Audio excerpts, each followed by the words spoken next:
শুনা সামাজিক জন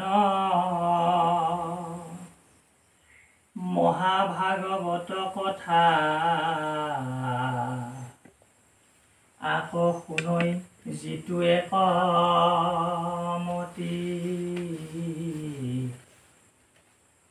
যদি বা মনত স্মৰৈ শ্ৰদ্ধায়ে কীৰ্তন কৰৈ পাৱৈ সেহি নৰে ভীষ্ম গতি জপ তপ তীৰ্থ স্নান নলাগৈ ধাৰণা ধ্যান কেৱলে ভক্তি গতি কেৱলে ভকতি গতি সাধৈ কৰন্তে নাহিকৈ কষ্ট অল্পৰুণাহিকৈ নষ্ট আকৌ একো বিঘিনি ন বাধৈ ৰাম ৰাম কৃষ্ণ। প্ৰথম স্কন্ধৰ এই ভাগৱত ভীষ্ম মুখ্য উৎসৱ কথনৰ পৰিসমাপ্তি ঘটি আজি ২৪ চণ্ডত আজি এই উপদেশবাণী আমাৰ সমস্ত মানৱ জাতিৰ কাৰণে এই উপদেশবাণী জনাইছে। যে কি উপদেশবাণী জনাইছে আৰু এই ভাগৱতৰ জৰিয়তে এই উপদেশটো জনসমাজত দিবৰ কাৰণে এই ভাগৱতৰ কাহিনীখিনি আগৰ পৰা কৈ আহি এইখিনি উপদেশ দিছে। আগতে কাহিনীখিনি কৈছে, ভীষ্মৰ কাহিনী, ভীষ্মৰ মুখ্য উৎসৱৰ কাহিনী, এইখিনি কৈ এই উপদেশখিনি দিবৰ কাৰণে সেই কাহিনীখিনি। আচল প্ৰধান বস্তু হৈছে এই উপদেশখিনি। এই উপদেশখিনিহে আমি কি কৰিব লাগিব? গ্ৰহণ কৰিব লাগিব। সেইটোকে কৈছে। যদি এই গুৰুজনাই জগতগুৰু মহাপুৰুষ শ্ৰীমন্ত শংকৰদেৱ গুৰুজনাই যিটো উপদেশ জনসমাজৰ কাৰণে দিছে, এই মানৱ জাতিৰ কাৰণে দিছে, এই উপদেশটো যদি জনসমাজে গ্ৰহণ কৰে, কোনোবা মনুষ্যই কোনোবা নৰে এই উপদেশটো গ্ৰহণ কৰে, তেতিয়াহ'লে কি গতি পাব? ভীষ্ম গতি পাব। সেই মনুষ্যজনে কি পাব? ভীষ্মৰ লেখীয়া গতি পাব। আৰু ভীষ্মই কেনেকুৱা গতি পাইছিলে? ভীষ্মই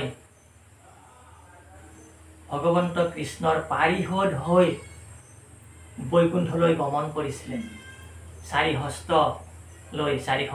লৈ চাৰিখন হাত লৈ পাৰিষদ হৈ বৈকুণ্ঠলৈ গমন কৰিছে। গতিকে ইয়াত কৈছে, শুনা সামাজিক জন ভাগৱত মহাভাগৱত কথা আকৌ শুনৈ যিটো একমতি।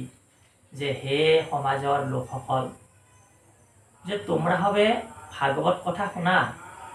আৰু ভাগৱত কথা কেনেদৰে শুনা? আকৌ শুনৈ যিটো একমতি। যে একমতি হৈ শুনিব দিছে। এনেই শুনিলে নহ'ব। যে একমতি হৈ এই ভাগৱত কথা শুনিব দিছে। একমতি কৈছে, এক শৰণ কৈছে, হয়নে? এক শৰণ হৈ শুনিব লাগিব, একমতি হৈ শুনিব লাগিব। আকৌ ভাগৱতৰে প্ৰথমতে কৈ দিছে যে হুয়া এক শৰণ সাক্ষাৎ শুনে আকৌ যিটো মায়া নিষ্ঠাৰ হয়। যে সেইজনাই মায়া নিষ্ঠাৰ কৰিব পাৰে, মায়াক জয় কৰিব পাৰে, যোনে এক শৰণ হৈ শুনিব। গতিকে এক শৰণ হৈ শুনিলেহে ভাগৱতৰ পৰা সম্পূৰ্ণ ফল পাব। কৈছে যদি বা মনত স্মৰৈ, এই ভাগৱতৰ কথাবিলাক যদি কোনোবাই মনত স্মৰণ কৰে, মনত ভাবি থাকে, শ্ৰদ্ধায়ে কীৰ্তন কৰে, আৰু যদি শ্ৰদ্ধা কৰি যদি কীৰ্তন কৰে, পাৱৈ সেহি নৰে ভীষ্ম গতি। সেইজন নৰমনুষ্যই কি পাব? ভীষ্মৰ লেখীয়া গতি পাব। জপ তপ তীৰ্থ স্নান নলাগৈ ধাৰণা ধ্যান কেৱলে ভক্তি গতি সাধৈ।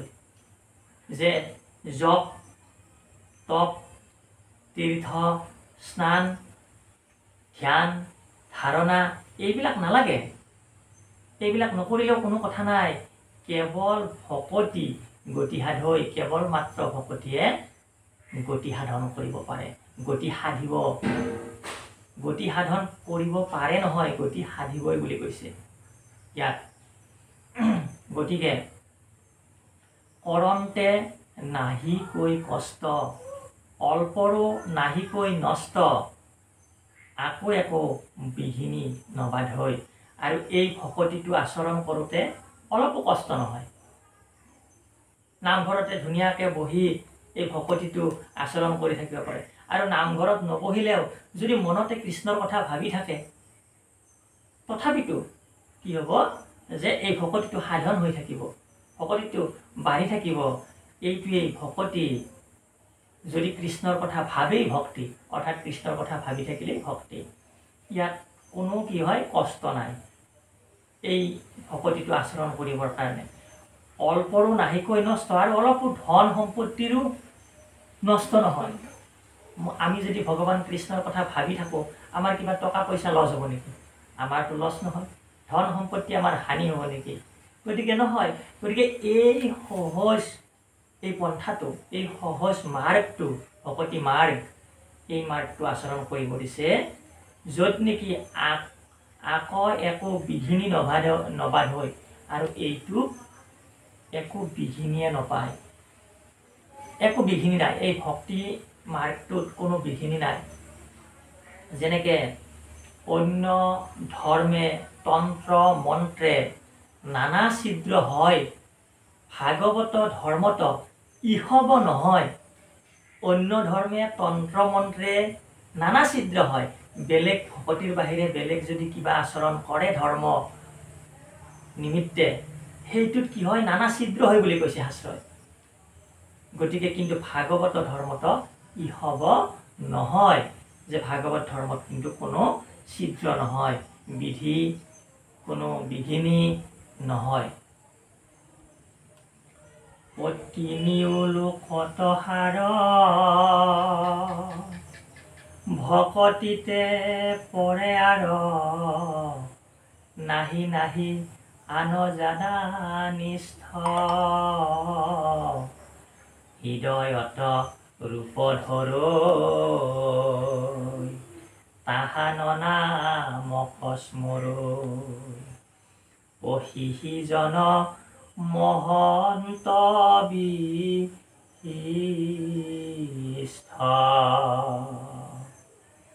আশুক মনুষ্যান,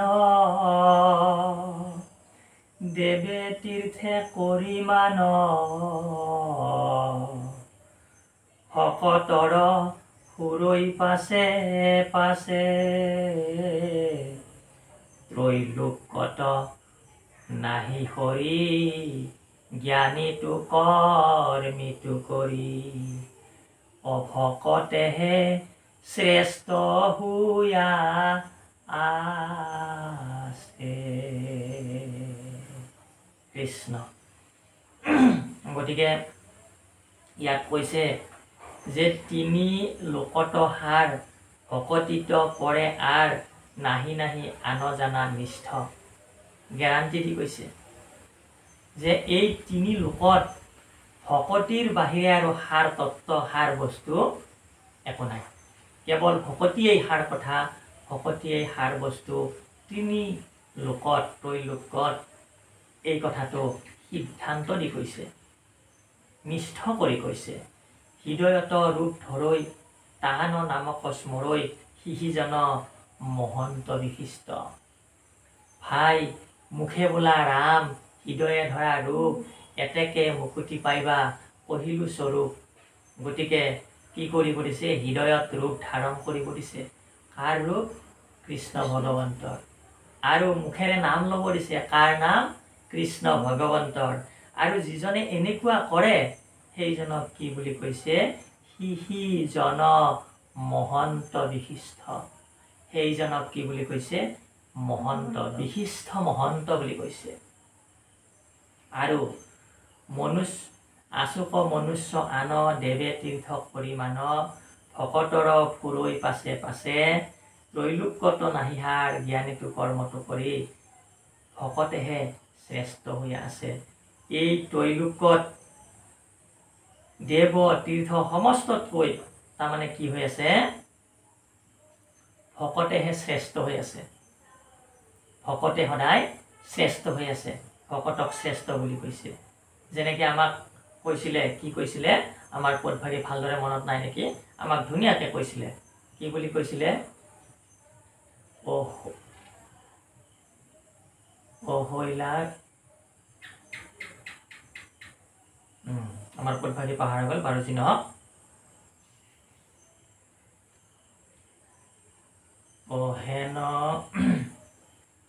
অহেন জানি চিন্তাহিত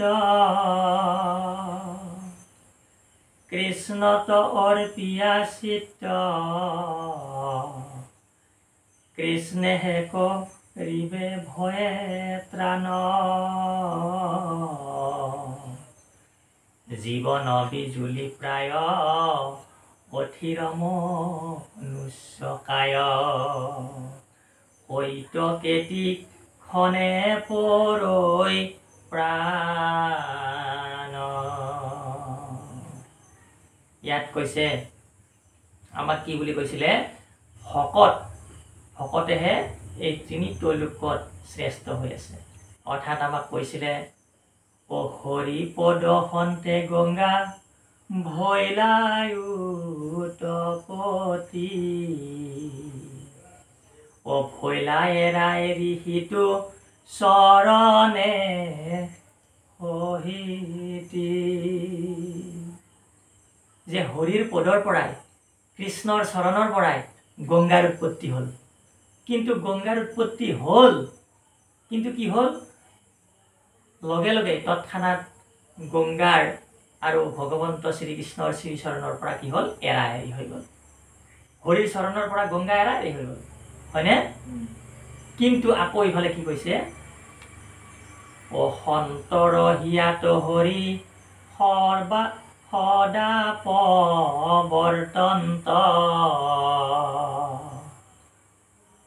ও এতেকে গংগাত কৰি গৰিষ্ঠ মহন্ত। কিন্তু সন্তসকলৰ হৃদয়ত সদায় কি থাকে, হৰিৰ চৰণ সদায় থাকে। হৰিৰ চৰণৰ বাহিৰে সন্তসকলে বেলেগ কথা অলপো চিন্তা নকৰে।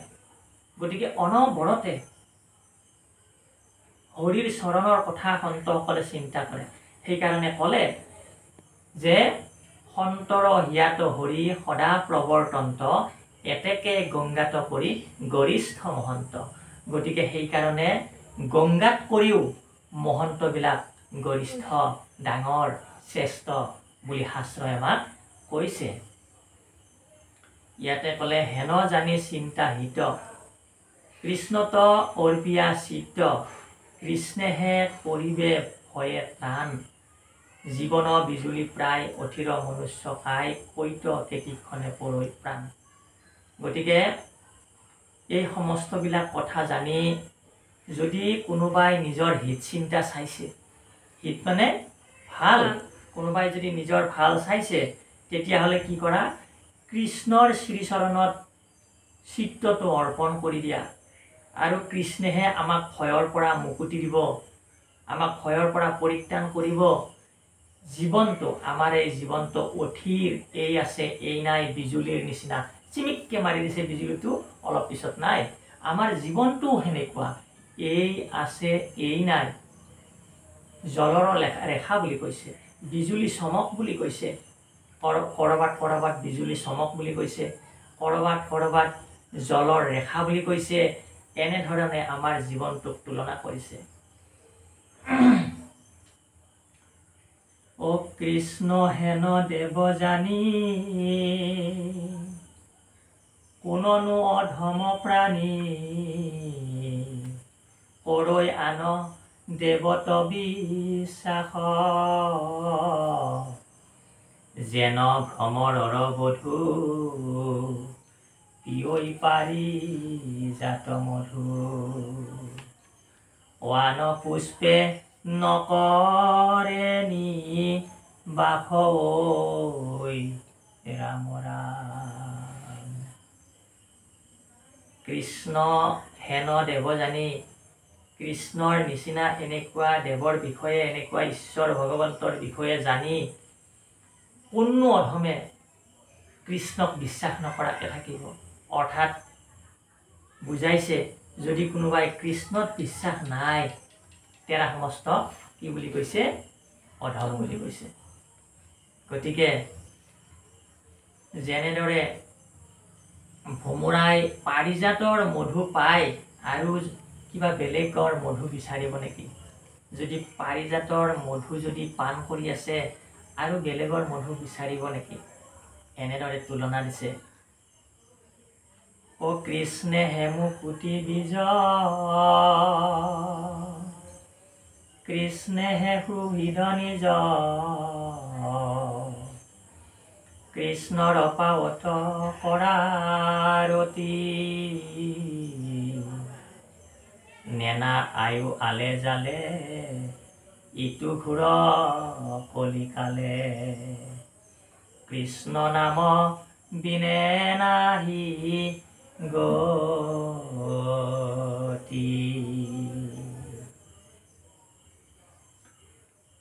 কৃষ্ণেহে মুকুতি বীজ।